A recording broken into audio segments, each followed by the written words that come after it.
નમસ્કાર દર્શક મિત્રો, પાટવી ગુજરાતી ન્યૂઝમાં આપનું હાર્દિક સ્વાગત છે। ડેસર તાલુકાની લટવા જૂથ ગ્રામ પંચાયતના સરપંચ આઉટ। પંચાયતના 5 સભ્યો દ્વારા અવિશ્વાસની દરખાસ્ત પસાર કરાતા લટવા સરપંચ સત્તા ઉપરથી બરતરફ કરાયા।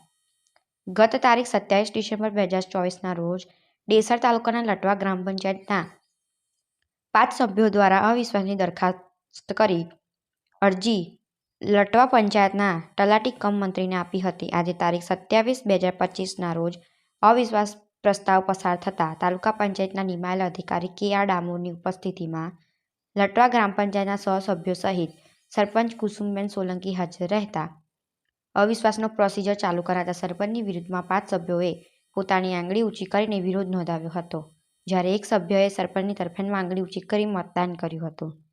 વધુ સભ્યો સરપંચની વિરુદ્ધમાં હોવાથી અવિશ્વાસની દરખાસ્ત પસાર થઈ હતી અને કાયદાકીય પ્રવૃત્તિમાંથી પસાર થઈ સરપંચ કુસુમબેન કિરીટભાઈ સોલંકીને સરપંચ પદ ઉપરથી ગેરલાયક ઠેરવ્યા હતા।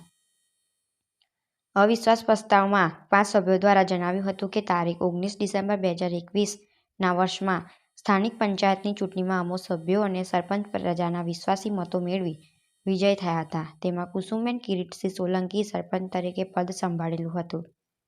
સરપંચ પદ સંભાળ્યા બાદ પોતાની મનમાનીને આપ ખુદશાહી ચાલુ કરી હતી। તેઓની કામ કરવાની કાર્યપદ્ધતિમાં આજ દિન સુધી કોઈ ફેરફાર થયો નહોતો।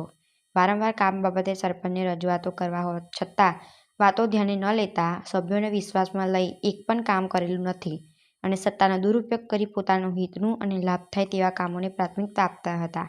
તેથી અવિશ્વાસ પ્રસ્તાવની અરજી કરવી પડી છે।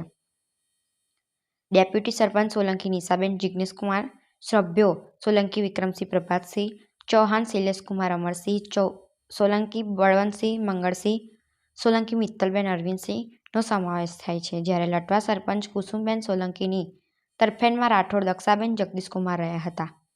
લટવા ગ્રામ પંચાયતમાં અવિશ્વાસ પ્રસ્તાવ મંજૂર થયો હતો તે દરમિયાન કોઈ અનિચ્છનીય બનાવ ન બને તે હેતુથી લટવા ગ્રામ પંચાયતની અવિશ્વાસની દરખાસ્ત રજૂ થયેલ જે અંગે તારીખ 27/2025ના રોજ તાલુકાના ડેસર તરફથી સભા બોલાવવામાં આવેલ, જેમાં અને ડેપ્યુટી સરપંચને ઉચકીને ગ્રામ પંચાયત સદસ્યની 6 બેઠકો ભરાયેલ છે અને સરપંચથી મળી કુલ 7 બેઠકો છે।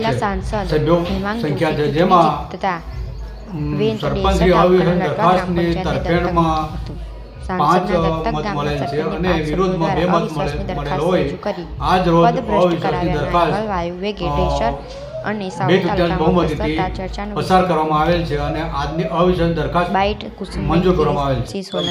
સરપંચ લટવા પંચાયતનો સભ્યો છે। તાલુકા પંચાયત અમને કોઈ બી વાતની ખબર પાડ્યા વગર સરપંચ એમના રીતે એમની મન ફાવતું કામ કરતા હતા, એટલે અમે અવિશ્વાસની દરખાસ્ત પાટવી ગુજરાતી એમના મન ફાવતું બધું વર્તન કરતેલા।